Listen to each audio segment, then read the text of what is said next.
My sister burnt all my birthday gifts. Please stay with me as I tell you my story. Don't forget to like, share with your family and friends, and subscribe to our channel for more stories. Back to my story. I woke up to a phone full of confetti emojis. From companies I'd bought from. Not from people I loved. No happy birthday from my sister. No voice note, no joke, nothing. The apartment was quiet, in a way that felt intentional. Like the silence itself had been arranged. I brewed coffee and wrapped the scarf I'd saved up to buy her last year. The one she never thanked me for and never wore. I'd told myself gratitude isn't the point. Love is, but love, I've learned, has a weight limit. By noon, I gave myself permission to be excited about one small thing. The interview. Got a second. Big news, I texted her. A minute passed, 10, an hour. Nothing when my phone finally buzzed. It wasn't her, it was HR. Thanks for confirming the cancellation. My breath clipped. I hadn't canceled anything. I scrolled, heart hammering. There it was. An email from my address, politely withdrawing my application. Sent at 3:14 a.m. A prickling traveled up my arms. 3 nights ago, my sister had borrowed my laptop to stream something. I'd shrugged it off then, I shouldn't have. By evening, I decided to make my own celebration. A single cupcake with a tea light stuck in the center. I lit it and whispered my wish, see clearly. That's all I wanted now. Not love, not approval, clarity. Somewhere beyond the balcony door, a sharp smell threaded the night air, smoke. But not from a grill, fabric smoke. I slid the door open. The courtyard below flickered orange, then dimmed when I turned back. My sister was in the kitchen doorway. Arms folded, face unreadable. Rough day, she asked, voice sweet as cough syrup. Did you smell that? I said. She smiled, a tiny crescent that never touched her eyes. Must be nothing. Behind her, a blackened ribbon clung to the rim of the sink, curling in on itself like a burned signature. My gift wrap, my handwriting. And suddenly, my wish felt like a warning. The smell lingered, long after the flicker outside had faded. I moved toward the sink, my feet heavy, my throat tightening with each step. The blackened ribbon was unmistakable. Last year's wrapping. The one I'd carefully tied around a watch I could barely afford. I remembered the way she'd barely glanced at it when I gave it to her. Why's this here? My voice cracked. She leaned against the counter. Casual, almost bored. Old stuff I was cleaning up. Cleaning up, I whispered, the words snagged in my chest. That was mine. Her smile widened just enough to hurt. Exactly, yours. I pulled open the trash bin. My heart sank. Buried under coffee grounds and torn cereal boxes were charred fragments. Paper. Plastic, even the corner of a photo I had framed of us when we were kids. My birthday gifts to her. My cards. My letters, burned then hidden. As if my memories were clutter to be erased. You went through my things. She tilted her head, unbothered. You give too much meaning to junk. Honestly, you should thank me. Now you don't have to keep pretending I care. The words should have broken me. Instead, something inside me began to shift. All the years of silence, of being the listener, the peacemaker, the yes man, they pressed down on me, then cracked apart. But before I could speak, my phone buzzed. A message notification glowed across the screen. We regret to inform you. It was another job rejection. Only, this one wasn't for a position I had applied for. My stomach dropped. I looked up at her, my pulse pounding in my ears. She was already watching me, her eyes gleaming, like she knew exactly what I had just seen. And she was enjoying it. I sat frozen, staring at the rejection email. The subject line mocked me, thank you for your time. But I had given no time, no interview. I hadn't even known the company's name until that moment. I scrolled down the thread. There it was, an application filed under my email. My resume attached, my cover letter with words I'd never written.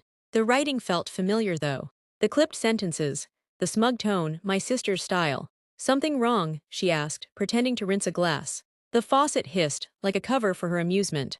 I swallowed hard. Why are jobs I never applied for sending me rejections? She turned off the tap slowly, almost theatrically, and looked over her shoulder. Maybe they just don't want you. Not everyone's special. My chest tightened, my laptop. She had borrowed it, she had access. You're messing with me, I whispered, more to myself than her. Her smile was sharp, deliberate. Am I? That night I barely slept. My laptop was in my room. But when I opened the lid, there were traces. Open tabs I hadn't left. Logins to sites I hadn't visited. It was like she had walked through my mind and rearranged the furniture just enough to make me question my sanity. The next morning, I checked my sent mail. My breath caught. There were withdrawal letters, formal. Polite, final, sent to companies I had dreamed of working for. Signed with my name. The silence I had once thought was neglect wasn't silence at all. It was strategy. And when I confronted her, she didn't deny it. She just leaned closer, her voice low, dangerous. You'll never get out, you know. You wouldn't survive without me. Better stop dreaming before you embarrass yourself. For the first time, I saw it clearly. Her goal wasn't to ignore me. It was to erase me. The next few days were suffocating. She didn't yell, she didn't slam doors. She didn't even look at me, she just went quiet. Retreating into that weaponized silence I knew too well. But this silence was different. It wasn't the sulking I had endured for years, whenever I dared to have an opinion. This time it was sharpened, deliberate. Every clink of her fork at dinner, every creak of the floorboards at night, carried a message: I'm in control, and you know it. Still, I couldn't let it go. Not after seeing those fake job applications. Those withdrawal emails. I searched my laptop deeper. Hidden in a downloads folder were files she must have left behind. Drafted resumes. All in my name, but written to fail. Typos, wrong dates, even fake references. She had been sabotaging me for months, maybe longer. One night, I walked into the living room and found her phone on the couch. Screen glowing with an open message thread. Against my better judgment, I glanced. My breath snagged. She was messaging someone about me. She's too dumb to notice. By the time she figures it out, no one will hire her anyway. My fingers trembled as I put the phone down. Later, when she noticed me watching her across the room, her lips curled into the faintest smile, like she knew I had seen. Like she wanted me to. The silence that followed was unbearable. She didn't need to say a word.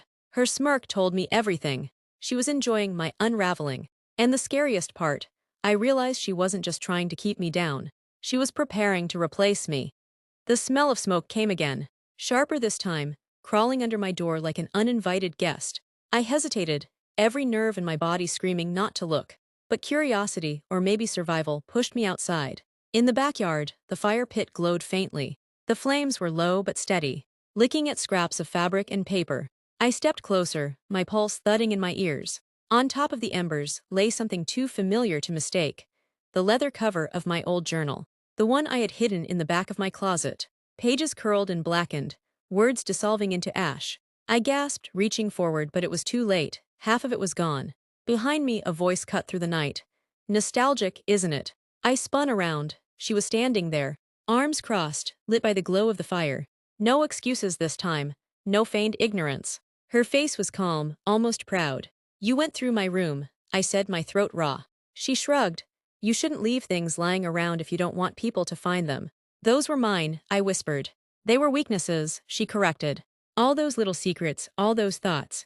Do you know how easy it would be to make you look unstable with the right words? It's better they burn. I stared at her, horror blooming in my chest. It wasn't just about the gifts anymore. She was destroying pieces of me. My history, my proof, my truth. Her eyes gleamed in the firelight. Soon, no one will remember you. Not as you are, just as I say you are. And as the last page of my journal collapsed into ash, I understood, this wasn't jealousy anymore. It was erasure. I didn't sleep that night. Every time I closed my eyes, I saw the flames consuming my words, my memories, my proof that I had lived. The fire wasn't just in the pit. It was in me, gnawing, restless. By morning, I decided I couldn't stay quiet. When she walked into the kitchen, sipping coffee like nothing had happened, I forced myself to speak. You burned my journal. She didn't even blink. Maybe you shouldn't write things you're afraid people will see. I gripped the counter to steady myself. This isn't normal. What you're doing isn't normal. That's when she set her cup down with deliberate slowness and leaned in. Her voice was soft, but the words landed like knives. You think anyone will believe you. You think you can go around crying that your sister is cruel, that she's jealous, who's going to take your side. You who can't even hold a job. You who never speaks up. If I open my mouth first, you'll be the one who looks crazy. My breath caught. She wasn't hiding anymore. She stepped closer, lowering her voice until it was almost a whisper. If you walk away, I'll make sure no one hires you. No one trusts you. I'll twist every word. And they'll believe me, because I've been preparing for this. You'll be nothing without me. Do you hear me? Nothing. Her eyes were locked on mine, daring me to argue. For the first time in years, I saw it. The monster beneath the silence. The envy sharpened into cruelty. But what she didn't realize was that her threat lit a fire in me stronger than the one she had started in the backyard. I was done being erased. I would find a way out, even if it meant burning bridges of my own. The morning after her threat, the air in the house was brittle, every sound too loud, every silence too heavy. I avoided her, but by evening, she appeared at my door, holding something small wrapped in tissue paper. "I've been thinking," she began, her tone honeyed, almost gentle. "Maybe I've been too hard on you." Here, she placed the bundle on my desk and stepped back. A peace offering. My chest tightened. I wanted to believe her. I wanted to believe my sister was still in there somewhere, beneath the cruelty. But the firelight in her eyes the night before wasn't easy to forget. With shaky hands, I unwrapped the tissue. Inside was a USB drive. Some files. She explained. "Your resume, your letters. I backed them up for you, in case you lost them. Thought you'd appreciate it." The words were sweet, but the smile on her face wasn't. It was too sharp, too satisfied. "Why?" I asked carefully. "Because you're my sister," she said smoothly. "And I don't want us to fight." When she left, I stared at the drive for a long time. My gut screamed not to plug it in, but curiosity pushed me. I slid it into my laptop.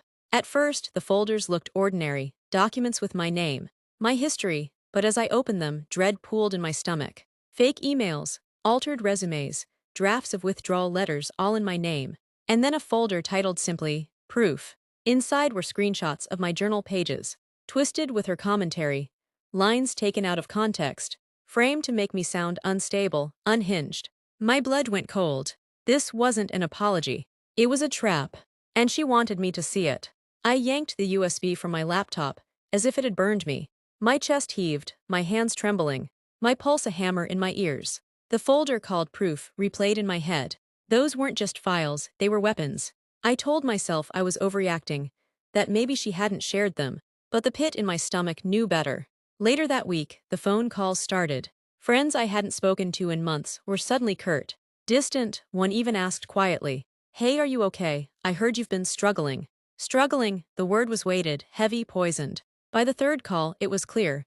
She had already been planting seeds, using my journal entries, my private thoughts, as evidence of a story she'd been spinning, that I was unstable, jealous, bitter. One evening, I overheard her in the kitchen, voice low but dripping with venom. "She needs help," she whispered to someone on the phone. "I'm worried about her, she lies a lot. You know, makes things up. It's sad, really." My knees weakened. She wasn't just erasing me inside these walls. She was rewriting me outside of them. When she hung up, she caught me staring from the hallway. For a long moment, we didn't move. Then she smiled, slow, deliberate, triumphant. "You see," she murmured, "no one will believe you now. Not them, not anyone. I've already told the story, and you're the villain." The silence after her words was deafening, but the truth had never been clearer. She wasn't just trying to take my voice. She was taking my identity, and unless I fought back, soon I wouldn't exist at all.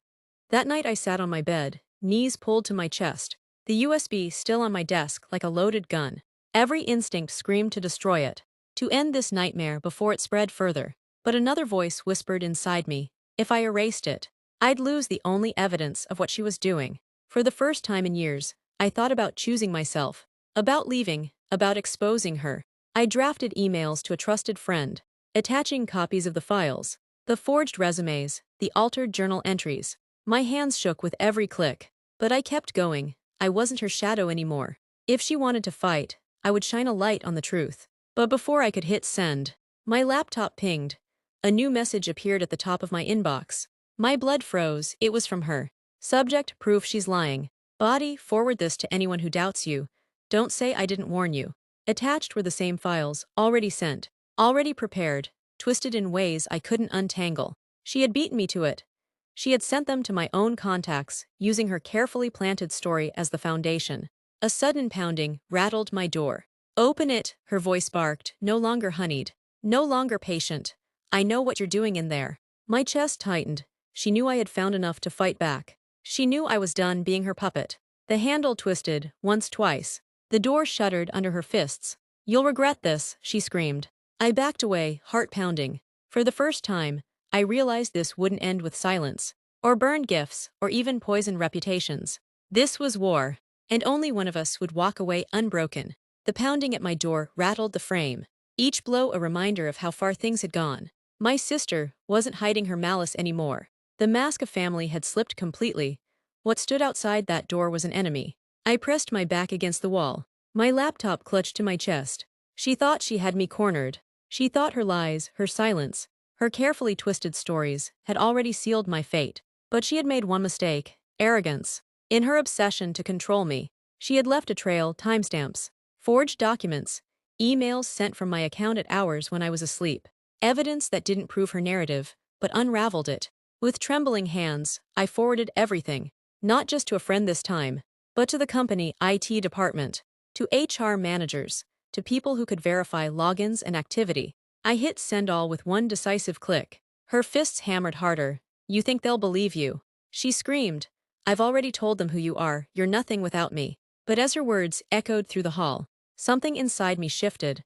I realized I didn't need her belief. I didn't need her approval. I didn't even need her silence.